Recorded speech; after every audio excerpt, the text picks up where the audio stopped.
Hey folks, welcome back to the channel. In this video, I'm going to be doing a Q&A video to celebrate hitting 1,000 subscribers on the channel.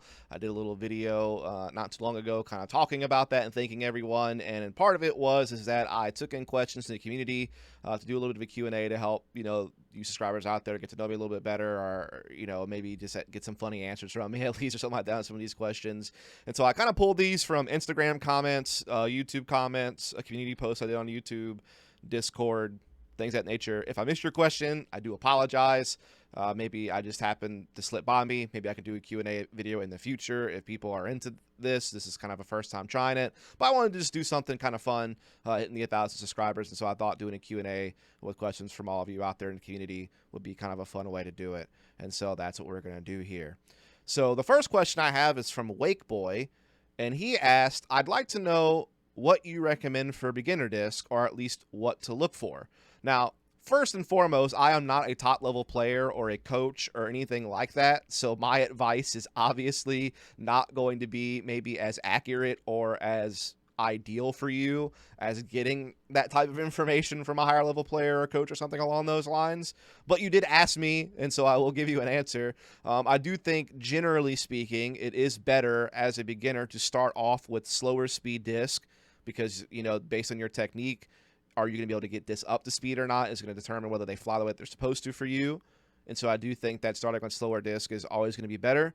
I generally think that starting with discs that have more glide and more understability is going to help you get a little bit of easier distance. It's also going to help kind of show you if things are improving, because if you get a disc that is understable and when you first start throwing it, you're not getting any flip, you're not getting any turn, and it's just kind of, going straight and then immediately dumping to the ground, then that's immediately telling you, hey, like, I need to work on nose angle. And so it can kind of teach you that. And then, like, once you're able to get the nose down consistently and get the disc up to speed, and you start getting some flip out of it, and you start seeing it turn, then you're starting to kind of notice, oh, my technique and the way I'm throwing the disc is getting better. And so it can be like kind of a learning tool and kind of show you progress. And the thing is those understable discs will still be useful for you later when you're not a beginner, for hyzer flips, through tunnel shots, or like hyzer flip to turn if you're trying to throw like some type of turnover backhand or something like that, or a roller, like if you have a really understable fairway driver that you were using as kind of your main distance shot, it then can turn into a roller disc later when you're trying to learn how to throw rollers. So like you're going to be able to get a lot of use out of those understable discs, even as you improve as a player. So I think starting with slower disc and starting with more understable disc, I think is generally really good. I think, kind of throwing putters and mids mostly at first, maybe an occasional like 7-speed, fairway driver, I think is kind of a great range to stay in as a beginner until you start getting better technique. You're starting to see your disc fly the way that they're supposed to, and then you can kind of start working your way up. Because there's no sense in you going out and buying your favorite overstable 12-speed you see all your friends throwing, and then all of a sudden it's going nowhere for you, and it's just discouraging, and it's not helping you really. I mean, you could still get value out of those discs, like for headwind fighting, I guess, as a beginner, but in reality, I think starting slower, starting more understable is always going to do you some good. As far as like actual discs to recommend you, I will go ahead and say I have a bit more of a bias towards like Trilogy, Discmania, Discraft, Thought Space Athletics, MVP, Axiom. Like, that's the stuff that I throw. I don't really throw much Prodigy. I don't really throw much Innova. So that's just kind of not because I hate those companies or something like that. It's just a lot of it was what I got when I started. I just kind of stuck with those brands because I threw them fine and liked them. I think someone asked me the other day, like, why I throw a Felon instead of a Firebird. And it was like, well, because I just happened to get a Felon first and liked it and had no reason to change. So I do sway kind of like more on that end. Now, for beginner disc in general, I mean, you literally have like a beginner disc line that Latitude has.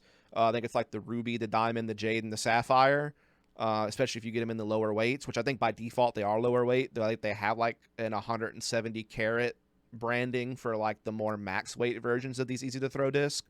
I would say of those discs, the Diamond and the Jade would probably be like really good discs to start out with, like for fairway drivers. The Diamond is mega understable, and so again, early on, It might be a disc that's more like just kind of a straight flyer with a little bit of fade if like you're really tough with your technique. But once you start seeing that thing turn a lot out of your hand, then you realize, oh, you know, I am starting to throw a little bit better. I'm starting to throw a bit nose down. Maybe I can step up to something like the J, which is a little more stable, and kind of work your way out that way. Same with the Sapphire. You kind of start working your way up that range. And then, again, you'll still get use out of the understable disc later for, like, rollers or hyzer flips and things of that nature. As far as putting putters go, I really hate giving recommendations on this because I think it's all about feel. Do you like a bead? Do you not like a bead? Do you want something deeper? Do you like something more shallow? Do you like something with more of a rounded edge? Do you like something with more of a beveled edge to lay your finger on? That is really all based on feel. And so I really cannot give you much recommendations. What I would say is having a more neutral to understable putter with better glide is probably going to serve you better than something overstable with a lot of fade. I mean, most putting putters are going to putt about the same within like the first 20 feet, depending on how much pop you're putting on it. But once you start like getting towards the edge of circle 1 and into circle 2, more overstable putters, like say a P2, for instance, is going to have a little bit more fade to it that you're going to have to account for, rather than like more of a point and shoot putter that's more neutral, understable, and has more glide. And so I kind of would say, recommendation wise, I would stick to like the straighter flying putters for putting putters, as well as having putters in base plastic because they're just easier to grip and things of that nature. But that's really about the best I can tell you as far as putting putters go. For throwing putters, again, sticking with the theme of like more understable to neutral stuff. I think things like the Deputy, the Pure, or the Fierce are all very similar discs, just from different companies. The Proxy is a great straight flying disc. The Watt is like a new disc from MVP that I think is also, a nice straight flyer. The Maiden would be another one that I generally recommend. And then like once you kind of start seeing that you're getting a lot of flip out of those discs and you want something a little bit more stable, that's when you can get into things like your Envies, like a Warden or a Judge, depending on if you like beaded or unbeaded, or some other just like neutral flying putters out there. There's a ton of them out on the market. And then you can start even getting into like more overstable throwing putters like a P2, things of that nature. But certainly premium plastic Envies can also have some good stability. And then you go from there. For mids, again, starting understable, I like discs like the Fuse from Latitude. The Tursus from Westside is really good. The Soul is a nice one from Discraft. The Uplink is a good one from MVP. Then a slight step up from that would be something like the Origin or the MD1 or like the Claymore. Would be like some really nice ones. And then once you kind of are starting to get up to speed, then I think like some of the neutral ones out there, like the Pathfinder, Hex, or Echo, they're all basically the same disc. It's just the Pathfinder and Echo are not overmolded and the Hex is, but generally speaking, they're very similar disc outside of that. Obviously, you got your Buzz and just other neutral mids, but mids are actually interesting too because you can get beaded or non-beaded mids, and that will determine which one you like better hand feel wise. Same with like if you like a wide diameter mid or you don't. And then again, deep versus shallow, especially if you're going to use your mids for like forehand up shots, you might want something that's a little more shallow that feels better in your hand for that. So it comes down to feel a lot as well. Now for fairway drivers, again, sticking with the theme of understability, you got things like the Underworld and the Seer from Westside, the Sting from Discraft, the Maul is a good one from Latitude 64. You got DGA's Vortex, Maverick from Dynamic Disc, the Centurion from Infinite Disc is great. River from Latitude's a little bit of a step up from the Mall. And like the Underworld and stuff, that could be good. The Rhythm is like a newer disc from Axiom that's pretty nice. Then you can step up to a Crave. Like if you feel like the Rhythm starts getting flippy, the Crave's a little bit of a tick up. Then you can start moving up to things like the Passion or the Stag, things of that nature. The Essence is a decent one from Discmania to get started with. And then you can maybe get into like your 9 speeds. This would be like your Hatchet from Westside or Vandal. Then you got like the Undertaker from Discraft. The Insanity from Axiom is a fantastic fairway driver. And then later on, you can start getting into like your FD, your Explorer, the Bear. I think the Saint and the Saint Pro are both really good fairway drivers I recommend. Tesla's also pretty good. The Dynasty is a good one that's going to have a little bit more stability than some of the other ones that I've named. And so that's really a good place to go. And then for distance drivers, obviously kind of stay away from these at first. But I know you're going to want to throw one. Everyone does. And so if you are going to want to throw some distance drivers, again, the Sapphire is a pretty good one to start out with. It is a disc literally branded to be a beginner-friendly disc. The Wave from MVP is great, particularly the Fission plastic waves are great distance drivers to start out with, in my opinion. They also have like the Vanish and the Jet, which are from Axiom and Streamline, that are kind of similar to the Wave. I think the Vanish is actually probably a little more unstable than the Wave. Maybe even the same with the Jet. And then after that, the Musket from Latitude 64 is like a little bit of a step up from like the Wave, the Vanish, and the Jet in stability that is often underrated and not really even talked about. But I think that's a great like kind of 10-speed hybrid distance driver that's a little more neutral as your arm speed and technique gets better that you could try. And then the Sword is a fantastic disc from Westside, where the rim doesn't feel too wide.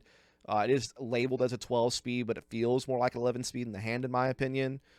And so that's going to be my disc recommendations for you. Then Wake Boy also had another question. He asked, have you ever had an aha moment with disc golf where something really clicked with you? I'm going to be honest with you, I'm still waiting for that aha moment. I really need it, because my backhand distance has been capped, for quite some time at like kind of like that 325 to 330 range on average. Every now and then I can hit like 350 plus, but it's, not something consistent. So I'm still very much struggling with my form. Particularly, I know for a fact that I'm struggling with like my coiling or reach back timing being a little too early, because it's supposed to be kind of sync with your plant foot. And I feel like my reach back or coiling peaks before my foot gets firmly planted. So I feel like I'm kind of coming through before I'm fully grounded. And so I'm not really getting the hip engagement I need. And also even just my plant foot is sometimes a little too open, leaving my hips a little too open. So I'm still working on that aha moment for the backhand. Same with the forehand. A couple things that I have had aha moments, I guess, with was nose angle. So being able to find a grip that had me consistently getting the disc nose down on release, that was a game changer, because that just helps you get distance, helps you get some more accurate flights, helps you with shot shaping. Like being able to get the nose down consistently early on is so huge for like getting the most out of your disc and kind of seeing where you're at and what disc you need. So I think that was kind of an aha moment. And then putting, I've had a couple of what I thought were aha moments, but then like putting's always kind of a seesaw battle where you're feeling good and you're feeling right, and then you get into like a bit of a slump and you kind of work your way out of it. So putting is kind of weird because it's also very mental. But being able to learn like how to start like my wrist like kind of neutral, and then like actually like kind of using these fingers to spring forward to try to get pop on the disc, as well as like supinating my wrist. Like this, I don't know, it's really hard to do, but like kind of just this supinating, turning finger pop motion was kind of an aha moment for me to get a little bit more pop on my putt, as well as like holding my hand out after the follow through and just keeping it there to like see where I followed through at. Because obviously if the follow through is like sticking with the basket all the way through, very likely I'm going to hit that putt. And then it also shows me how I missed. So like if I missed right, I can kind of look at my follow through and I can see, oh, I did kind of follow through to the right of the basket. So that's why the disc went there. So I guess those are a couple of aha moments, but I haven't had a really big one yet that has really like excited me, I guess you could say. Then we got a question from Rayjoid. If you could pick only 4 discs to play a tournament with, selection covers all tournaments and conditions, which disc would you choose and why? This was a tough one for me. I'm going to go in reverse order, sort of. So I'm going to go with the Halo Czar, and that's because I feel like I need something overstable, right? If there's headwinds, if I need to throw a forehand, I feel like I do need something overstable, and the Halo Czar is like not ridiculously overstable, but it's overstable enough to handle some headwinds. It's overstable enough to handle some torque for a forehand. I can still get a lot of value out of it just throwing it flat for like overstable backhand shots. I can throw it on flex lines if I need a little bit more distance. So I feel like I'm going to get a lot of value out of the Halo Czar. It's going to be a versatile disc for me on like how I can throw it throughout the course of a round, as far as just being like a nice overstability, but still good enough to get me like decent distance and all that jazz. So that's going to be on there. The next one is the Saint Pro. And this is probably going to be my max distance disc. I can throw a Saint Pro pretty much just as far as I throw a distance driver, so I'm not sacrificing distance by picking the Saint Pro over picking another distance driver to go alongside the Halo Czar. It's also the fairway I trust the most to hit accurate lines. It's straight to slightly understable, and so while I can't fight headwinds with it, that's what I had the Halo Czar for. It's not going to get crazy highs or finish. Again, that's what I had the Halo Czar for if I need it. But the Saint Pro is like the disc I can trust to hit gaps with, to hit tunnel shots with, and to just like be very accurate with, but still get really good distance. And again, as long as I'm like in kind of neutral conditions, I can get that thing to fly a lot of different ways depending on angle of release. You know, if I release it flat, it's going to have like gentle turn most of the flight and then kind of pan out. I can hyzer flip it for like something dead straight. I can crank it on Annie if I need a big turnover. If I put it on like more extreme hyzer, I can get like a pushing hyzer flight out of it. So I feel like it's just like a go-to fairway driver I feel very comfortable with, that I can get a lot of value. Even like hyzer flip forehands, if I need that for some reason, I'm going to do it there. Then for a third disc, I need some type of overstable approach disc in my opinion. And so like my options would be like zone, suspect, and pyro out of the disc I already bag. I think for me, the zone, I just can't get as much distance as I can get with the pyro if I need to push it a little bit further. Also, the zone is just not as comfy in my hand. It's a little deeper. The pyro is a little more shallow. The hand feels better. And then the suspect is just not overstable enough, in my opinion. Now, there's also the Justice, but that's more of a utility disc. Yeah, it's going to be fantastic for headwind fighting and like chop shots and stuff. I just feel like the pyro is a little more versatile. I'd also throw the pyro on backhands on like flex lines if I need something like overstable, shorter range. So I think I'm going to pick the pyro for that slot. And so I think I have a pretty balanced bag already. And then as far as the final disc, this is a tough debate because I either go Deputy, my putting putter, so I can just feel as comfortable as possible on the putting green, and I can still throw the Deputy as like an understable throwing putter. And if I put it on enough hyzer, I can get the fly dead straight. So it could be great for approaches, shorter shots, things of that nature. Or I could go with the Envy, which is just a more versatile throwing putter than the Deputy because it has a little bit more torque resistance and stability. That means I have to putt with it too. But I think I could kind of like practice with it enough to where I can feel pretty confident, like 20 feet and in, maybe 25 feet and in eventually if I putt with it enough.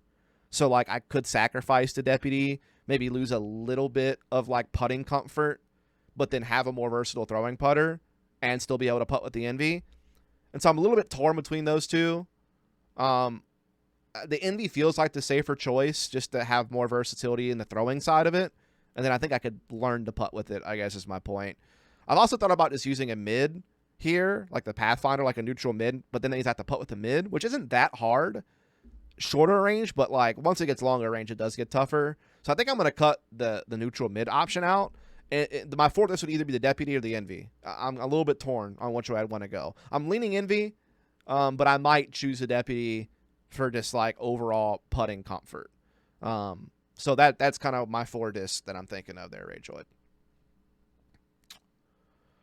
Next question comes from Tina Oakley. Shout out to Tina and the Whale Sack, Whale Pants crew, all the people over there on the Discord. Appreciate all of you out there. And she asked me a rough question. She hit me hard. What is your most embarrassing memory from childhood? Was her question.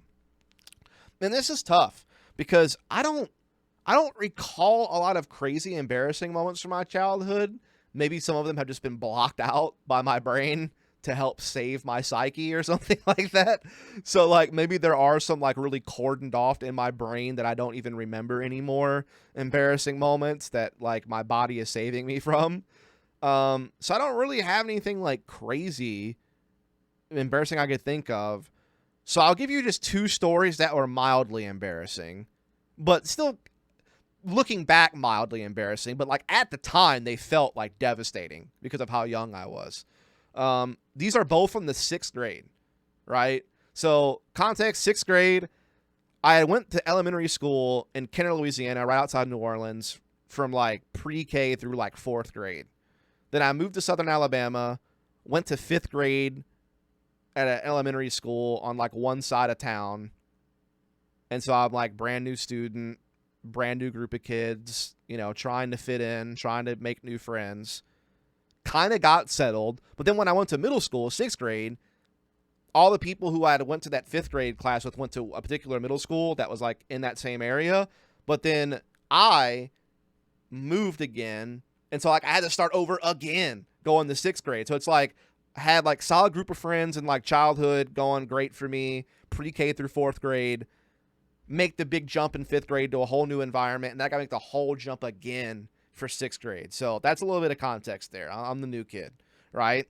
And so the 2 embarrassing stories I have from the 6th grade goes like this. The first one is in math class one day in 6th grade.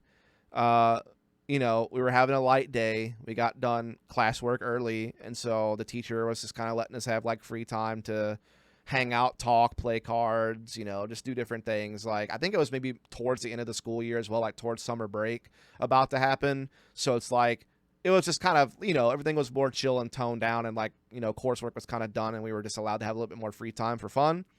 And there was a game that we played back in the day called Thumps, which may still be a thing, where like someone would kind of like hold out their hand like this, and then you would like thump the hand, and it was like kind of like slaps, but it was called Thumps. And like eventually someone would just give up because it was getting too painful or something like that. And it was like kind of a stamina of pain like kind of game. Maybe you've heard of it. I don't know. There are also the people would like do this like really crazy one like this, and if they hit like your fingernail just right, it hurt like Dickens, man. It was terrible. So maybe you've heard of this game, maybe not. But anyway, we're playing Thumps, math class, fairly quiet room, not too many people in there. And I just remember we were playing Thumps, and when this kid thumped me, he thumped me like real hard. And so like I don't want to say like I lost all control of my body, but like, I was like kind of all focused on that.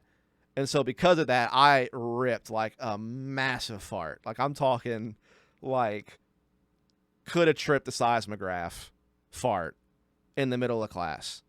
And everyone heard that. I mean, because it wasn't loud enough like conversation to where like something like that just going to slide by.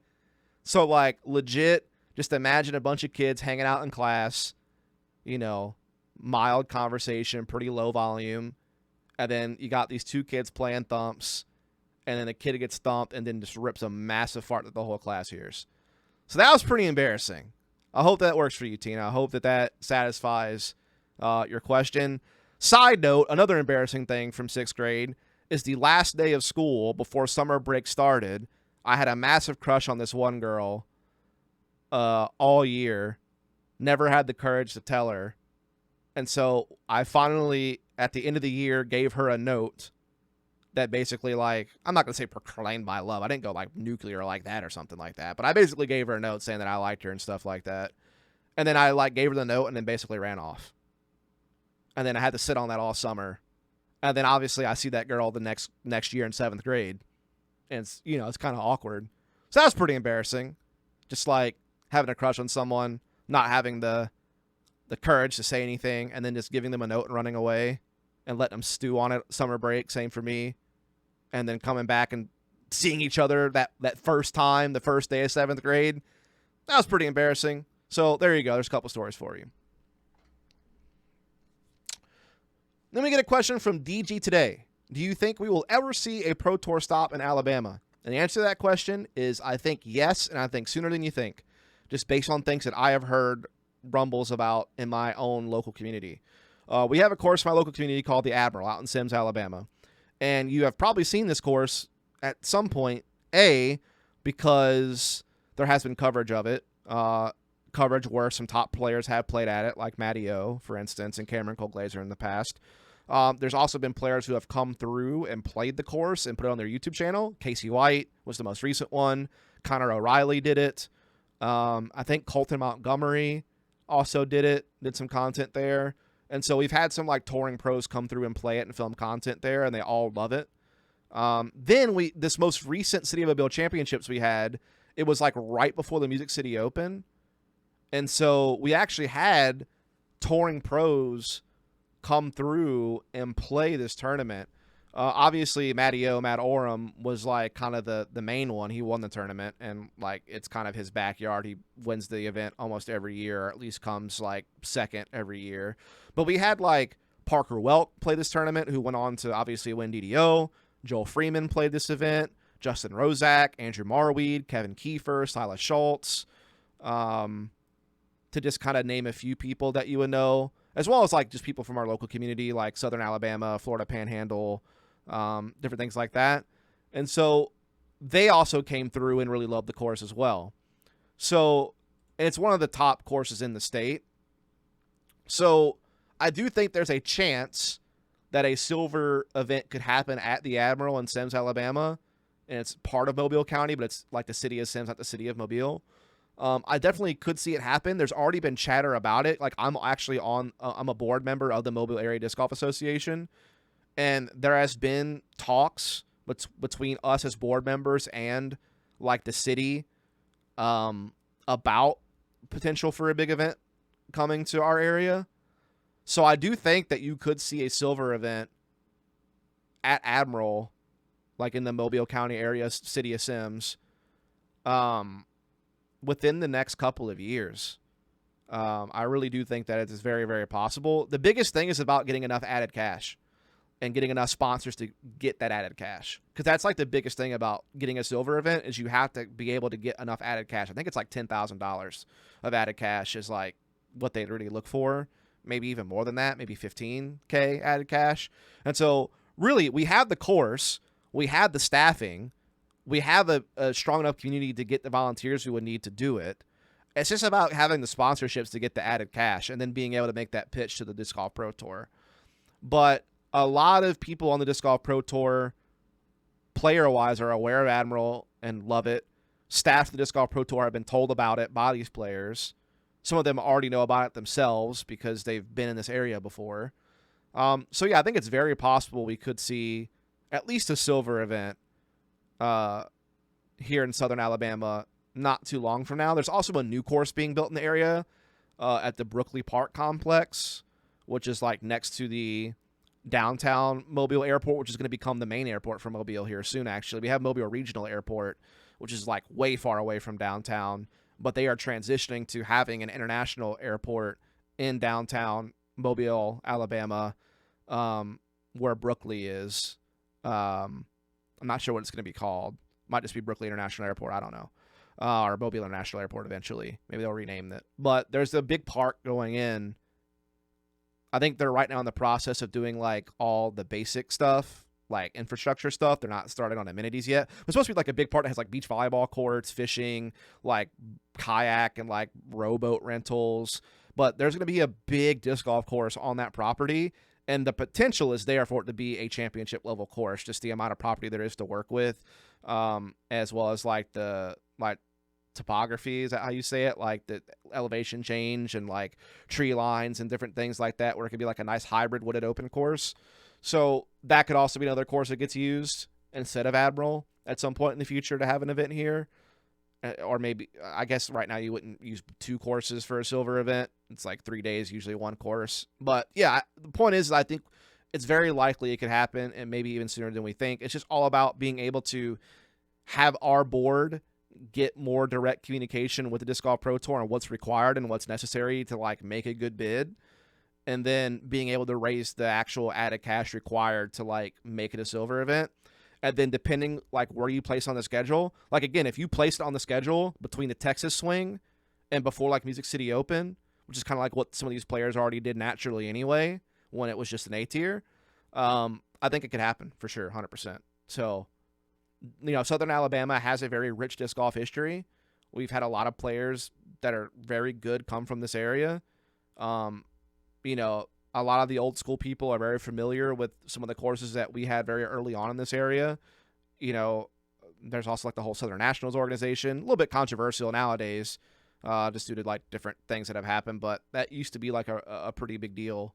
And so, yeah, I think it definitely could happen is my point. Next question comes from Yoda Bard Gaming 1712. What has been your favorite course to play, and what is the hardest course you have played? So, easily, the hardest course I've played is the Admiral in Sims, Alabama. It is a very wooded track, but it also requires distance, so you're having to hit like decent distant shots in very defined wooded fairways. And so the combination of distance and the woods aspect of the course make it very technical and very difficult. Obviously, top-level pros can shoot double digits under par at the course from the tips, the blue tees. So it's not like Northwood Black Impossible, where like you're lucky to get near double digits or lucky to get to like 7 to 9 under par. Like we've definitely had players go out there and shoot like really good rounds, 12 under to 15 under par. But it's pretty rare. For example, if I'm looking at the scores from that City Mobile Championships I'm talking about, during the final round, the hot score was 11 under par from Matty O. And then after that, it was like 9 under par was the second best score. And then it kind of trickled down from there. Like, 8 under, 7 under, 6 under was kind of like the top 20 of the field. So definitely like pretty good difficulty scoring wise there. During the first round, you had 3 scores, the triple digits, 11 under, 10 under, 10 under for Matty O, Joel Freeman, Kevin Kiefer. And then like Parker Welk, Silas Schultz, some of these other guys were shooting like 9, 8 under par. So scoring wise, it definitely can even be difficult at a top level for like touring professional players. So that's definitely the hardest course I've ever played. As far as my favorite course I've ever played, I haven't played that many courses, man. Like most of the courses I've played is just my local area. And none of them are like crazy noteworthy besides the Admiral. But it's not really my favorite to play because it's so difficult, but I respect it for its difficulty and how well it's kept up. And, the overall design, while it could use some tweaks in my opinion, is pretty good, pretty darn good. There's a couple of holes I think that are kind of iffy, but like on average, I respect the course. But it's not like my personal favorite. I haven't played it fully yet, but I would probably say Parc des Familia, PDF in the New Orleans area. I think it's like just south of New Orleans by like 30 minutes. Would probably be my favorite course that I've seen and gotten to play like a little bit. I haven't gotten a full round there yet, but I hope to do so soon. So I'll throw that one out there. Other than that, all the other courses I would name are just like local courses that you wouldn't really know. Now, to kind of help the answer a little bit then, I do have like kind of a course bucket list I would like to play. And that just look amazing and like some of my favorite courses to watch. And so I'd love to get to go play them. And so Smuggler's Notch, Fox Run and Brewster Ridge, like that is like the GMC courses are probably the ones I want to play the most that I've, that's like definitely a destination I'd love to go to. Idlewild is up there for me. Really love that course. Think it looks amazing. WR Jackson, for Champions Cup is a fantastic looking going-in course I'd love to play. Obviously Maple Hill, super iconic. I'd love to play there. Toboggan, which I believe is D-Glow, is definitely up there for me on courses I'd love to play and see. Glendoveer, I think looks beautiful. Yeah, it's on a golf course, but I just think it looks amazing and would love to play it. Same with Pickard Park in Des Moines. I think it looks great. And then This Side of Heaven in Jonesboro would probably be like another bucket list course for me. So those are my answers to that.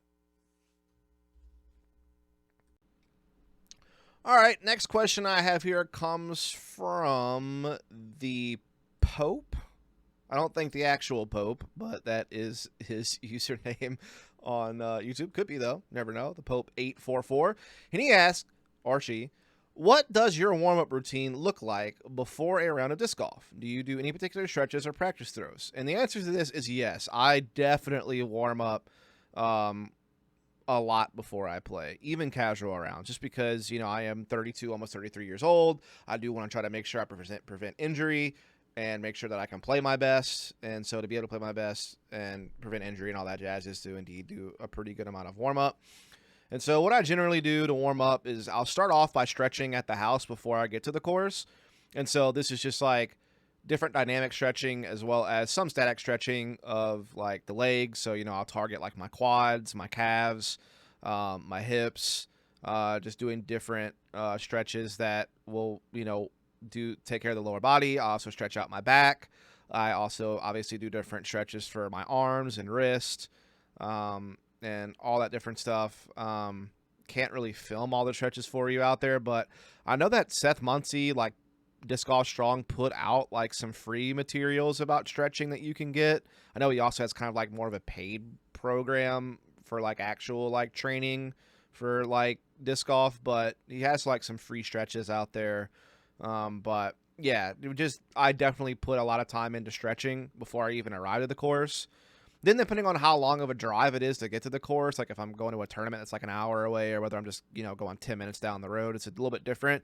But I might like kind of do some of those stretches over again once I actually get to the course. And then generally speaking, I will definitely do a few practice throws just on the first hole usually. If it's a tournament or something, I'll definitely go like warm up in the field a little bit and like throw a little bit of everything. I'll throw some putter shots, lower tempo at first and up the tempo a little bit. Then maybe throw a couple of mids, throw a couple of fairways. I don't throw too many crazy distance shots warm up wise, but I might just send a couple distance drivers just to like get that feel of putting that power into it. And then I'll also do the same thing with like some forehand up shots and some distance forehands as well, but I usually try not to go too crazy with the forehands, just like, for injury purposes and whatnot. So yeah, definitely a lot goes into me playing before a round as far as stretches and stuff like that. Also, like, my routine also will sometimes just involve like some breathing, like just laying on my back and doing like box breathing and things that to kind of like just calm myself down and just kind of, chill out, so to speak. Also, usually I only eat like a light breakfast before a tournament. I don't eat anything crazy heavy, but I don't like an empty stomach either. So that's kind of a couple other things. Definitely stretch out there, folks. Warm up and cool down properly. It'll help you in the long run for sure. Don't just show out the car and play. Like, you're going to run into trouble eventually. Even if you're super young now, eventually it will catch up to you. So, yeah. The Pope also did ask, is there any more plans to do CS or esports content? So, this depends on what you mean. If you mean live commentary, yes, like I am still actively pursuing gigs doing commentary for esports tournaments, mostly in the Valorant space, even though it's kind of the Valorant off season right now. So maybe not going to see too much of that for a little bit unless I can get hired for like some of these off season events later in the year. But obviously next year I may be doing challengers again for Valorant or VCT. Just depends. So there's that. Counter-Strike wise, it just feels like there's basically two companies that dominate the space in Counter-Strike. That's basically ESL and Blast. And they seem to kind of already have their broadcast talent kind of locked in, like who they like to use regularly. And so me getting back into CS work is very unlikely. I've certainly tried, like I've certainly poked around email-wise to like say, hey, I'm still interested. Hey, I'm still available. I'm still up for it. I've definitely, reached out to people. So there is maybe a small chance you see me do like a CS event here or there at some point, but it's more on the back burner more than anything else, just because, again, I feel like everything is kind of settled in that space, very hard to break in.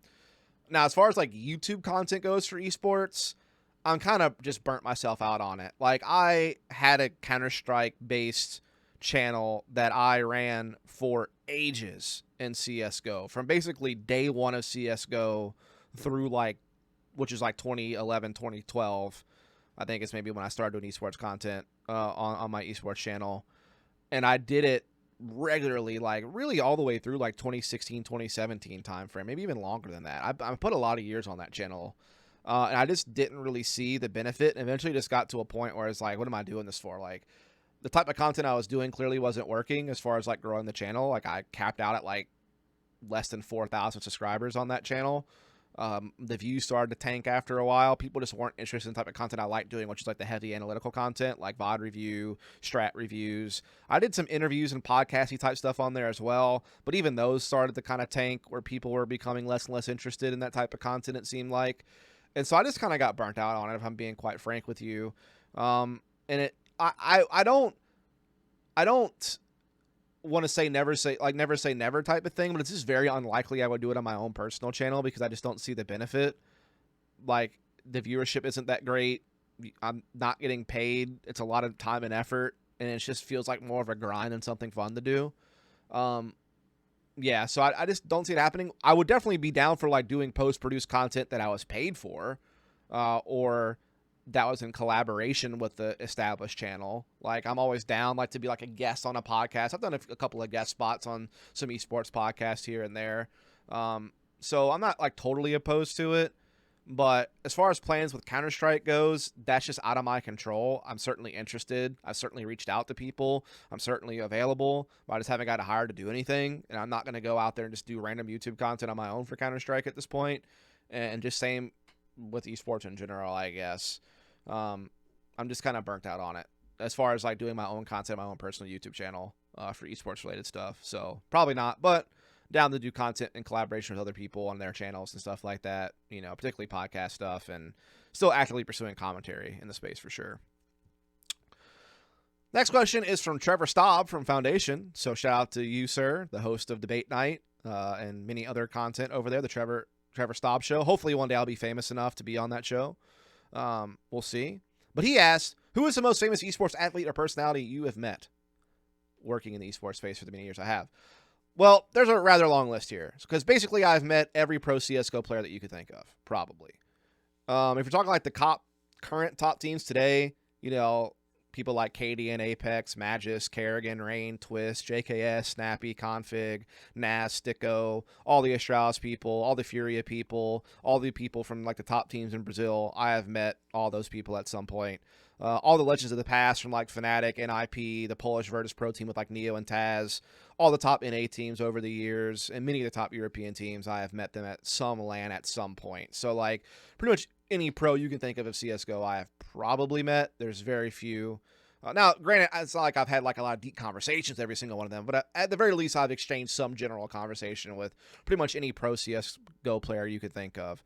Valorant is pretty much the same way. Like all the Cloud9 guys that's been in or out of Cloud9 are still on Cloud9. I've met at some point Ethan from EG, all the Energy people, all the former G2 people like Shazam and Dapper. You know, a lot of the EU people that were former CS players like Scream, Nukia, Angel, Mixwell, Yampi. You know, these are all people that I've met and talked to and all that jazz. Now, if you want to get into like the personality side of things, like I know Shroud, I know Summit 1G, I know Nothing, I know Hiko. You know, I've met some of these bigger like esports players that transitioned into content creators and streamers. I've met a lot of these different people at different like expos and conventions, like DreamHack events, for example, or just other esports gigs that they were attached to. Met a lot of those people. I met Lethal Frag back when he was really big as a variety streamer. He's still a pretty solid streamer on Twitch. But like I remember he had like that whole like streaming every day for 2 years challenge that like really put him on the map. And so I was able to beat Lethal Frag at a TwitchCon one time. Also just like big name broadcast talent like Anders Simler, Richard Lewis, Thorin, you know, Machine, Sponge, Moses, Harry and Hugo, Scrawny and Launders. Like, I know pretty much the entire CSGO talent pool. Vince and Blah, I used to work with Vince. So know all those guys. And then outside of, like, Counter-Strike and Valorant, you know, people like Golden Boy, Puckett, Smix, Red Eye. You know, I've met a lot of those people as well who are just, like, really big personalities or are broadcasters in the esports space. So, and then industry people, like I've met Jason Lake, the owner of Complexity, or I guess part owner now. I'm not really sure like what his status is. I was spoken with Hex before from Optic. So I mean, I've met some industry people as well. So yeah, I've gotten the pleasure to travel around the world quite a bit thanks to esports, and also meet a lot of really cool people along the way as well. It's not like trying to brag or anything. This is just literally me trying to answer the question that Trevor asked. So hopefully, maybe you knew some of those people, maybe you didn't. I don't know. Then the last question I have comes in from Dewman. We share the same first name, Dustin. And he asks, if you could play around a disc golf with 3 pros, like a 4-player card, who would they be and why? So I'm going to give an honorable mention first, but they're not on the card. And his name is Mattio. And the only reason why he's not on it is because I've already played with him several times because he lives in my area. So I've already gotten the opportunity to play with Mattio for several rounds. Incredible character, incredible personality, incredible player. All around awesome dude. Everyone loves Mattio. Super nice guy. You can't not like Mattio. You'd be very hard pressed to find a reason not to like him. Like just a really awesome, nice, hilarious, wild character. So I had to give him an honorable mention, even though I'm not putting him on the card. Because again, I've already gotten to play with him, so I want to, you know, experience new people, so to speak. So first one I'm going to put on there is Calvin Heimberg. Because he's like one of the best players in the world, amazingly consistent. Probably the #1 player in the world in MPO, just due to the consistency factor. So getting to play with someone like that would be amazing. He's also incredibly hilarious. Like, whenever I see him on, like, practice rounds and other content, the dude seems like incredibly fun to be around and just really cool vibes and just, again, hilarious. Like, I feel like it would be a good time. You know, not only to watch how talented he is in person and get to see that in person, but also just hanging out and chatting with him. He just seems like he'd be a really cool dude to play around with. So put him on there. Chris and Tatar, #2 on the card. I mean, goated FPO player now. Seems incredibly nice. When she did the podcast with Yuli and Brody on the Tour Life thing, that interview, she seemed like super down to earth, had a lot to say. Seems like if you can get her talking, she has a lot of wisdom and like valuable things to say. Seems, like I said, incredibly nice, incredibly genuine. Again, she's obviously amazingly talented, very complete player, super dominant force. And so it would be just cool to like get to share a card with someone like that who is just so damn good at the game and just, yeah, I don't know. I think I'd be kind of starstruck to get to watch Kristen play in person. Then for the last person on the card, I'm torn between Paul Macbeth and Simon Lizotte. Because obviously it would be cool to play with the GOAT, like the modern day GOAT of MPO, Paul Macbeth, 6-time world champion, incredibly consistently high level player, super good. He's also a guy I feel like you can learn from. Like his form and the things that he does is not like superhuman stuff that like Eagle does, or that like Albert Tam is just like a freak athlete looking guy can do that I just can't do. Like I feel like things that Paul does are things that you can learn and emulate from. So being able to see that in person and learn from is a cool factor, as well as just him being the GOAT. He seems really chill and laid back, especially like in a casual round environment. So I feel like he'd be a lot of fun to play with. But there's just something about the opportunity to play around Simon Lizotte that, I mean, the guy is just a massive name, massive brand, massive content creator, incredible player, incredibly creative shot shaper.